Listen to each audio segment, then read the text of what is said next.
Hello, America. Once again, this is Eddie Marcus, spokesman and advocate for the spirit of love.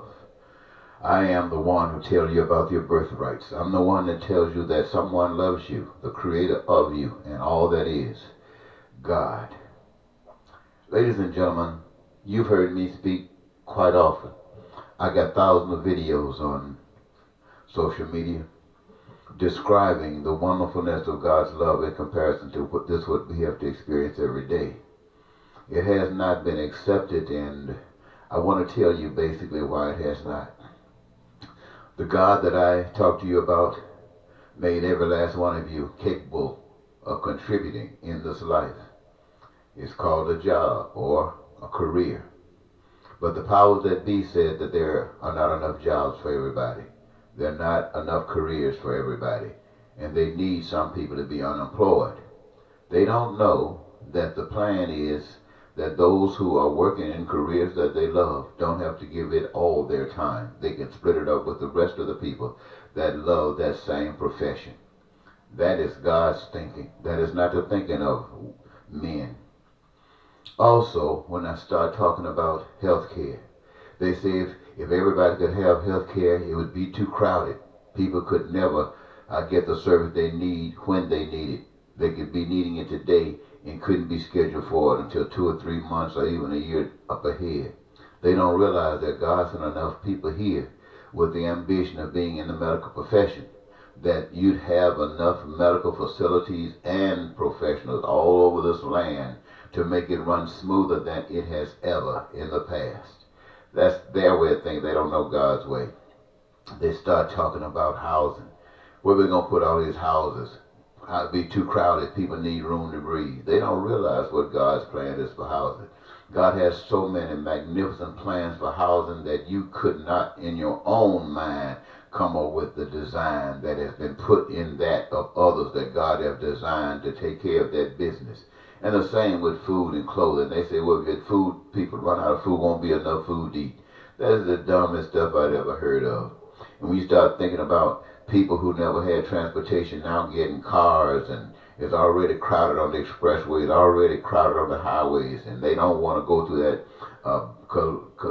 collusion with people in traffic. They don't realize that God has made all kinds of updated plans to utilize with those other folks who got gifts that we are not even using presently, so they can make other forms of public transportation that would be much more desired than having a car driving down the street. Having a car driving down the street would be something like old school.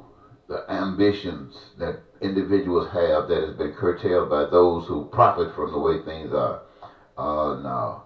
And you know, ladies and gentlemen, who are those people that complain the most about all of the blessings that people who are denied those blessings would have if they got those blessings? They are the 1%ers. Those who have the most are the one who complain the most about those that they have robbed getting more possessions.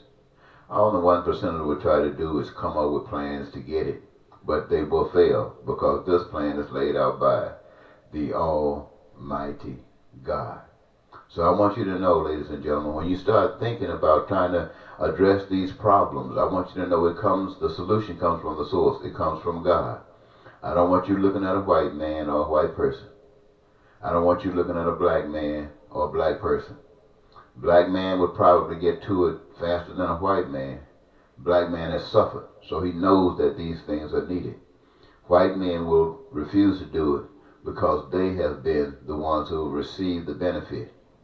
They have been the ones that have been blessed. They have been the privileged. And so they got fear in them to stand up and start talking about what I've just shared. It's not going to happen. You're not going to find it in a white preacher. You're not going to find it in a white businessman, a lawyer, a judge, a politician, a person just in the street. Not from a white person. You might get a conversation from him, but you're not going to get any action. You can bet your last money on that. But I'm not trying to put him down. He's gone through some changes. And I'm not trying to lift the black man up. He's gone through some changes. Black people are no different than white people. When you get down to the real nitty gritty, They are no different. They are same people. All of them been victims of a system that denies God. And they've all come up the same. They got different things that they will do, but it all ends up the same. So what I want to say to you, ladies and gentlemen, we got to go to the source. Most recently, I've heard about people chattering about war.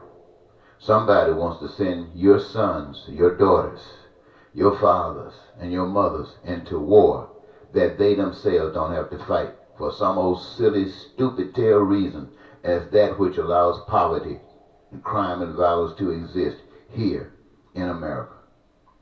That's stupid. And those of you who would be out there killing for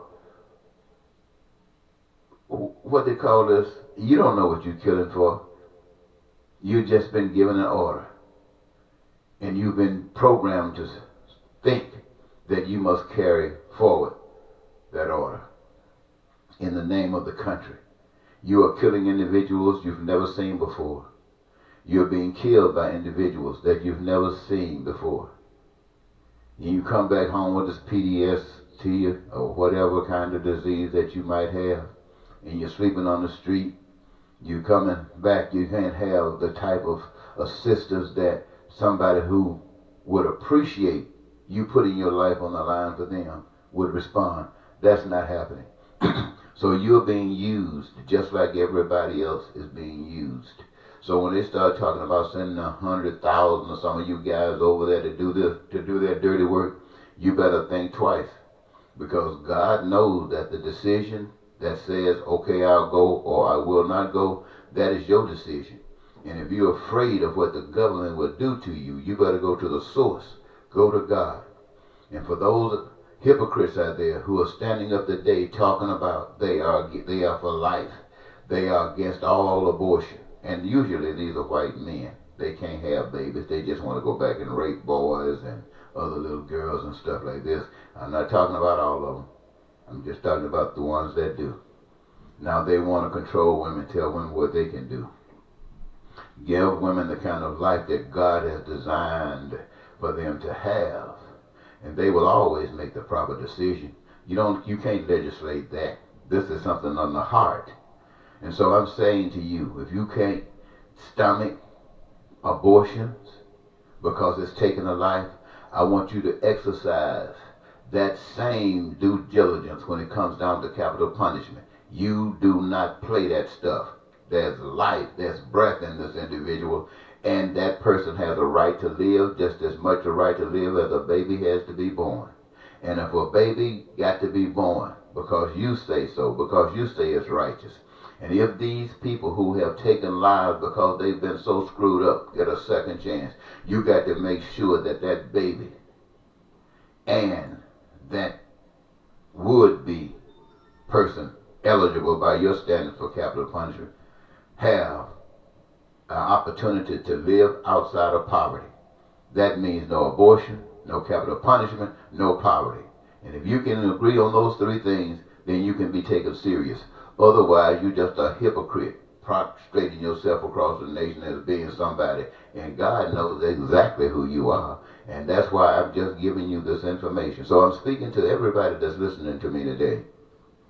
God has a plan. God is the source to eliminate all of your physical problems, all of your sorrows. You got to go to the source and forget about politics. Forget about people who think they're superior to you. They are not. There's one power that's superior to you, and you go to that power. That is God. When it comes down to any and everything, God is the solution. Now, I stand before you and tell you this because God has always worked for me. When I was a young man, He protected me, and He gave me the ability to defend people who were being abused. He even saved my life several times in such a way that I eliminated any doubt about God's existence.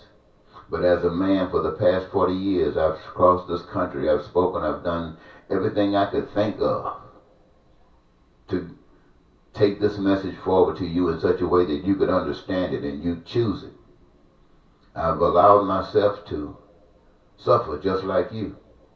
And I need to apologize, at least to my children.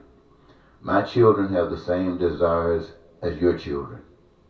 Many of you took the way of the world, and you were able to do a lot of things for your children that they wanted to have done.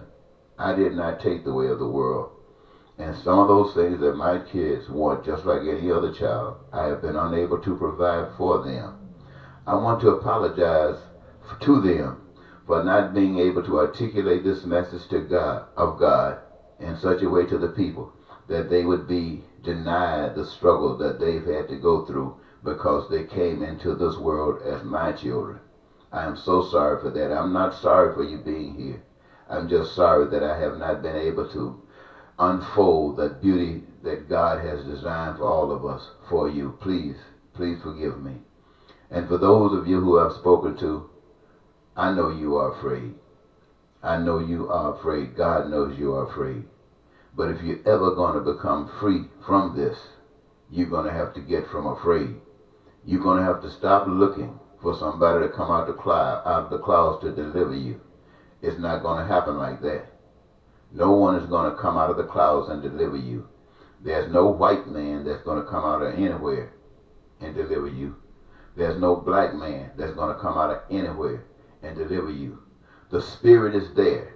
You're going to have to deliver yourself, and deliver yourself in such a way that you are connected to one another. And in that, you have all the power you need to create paradise right here and now. You don't have to wait 10 years. You don't have to wait 5 years. You don't have to wait 2 years. You don't have to wait 1 year. You can do it at the moment that you make up your mind. I want to thank you so very much for giving me this your time. And I hope I haven't wasted it. By the power of God. Goodbye.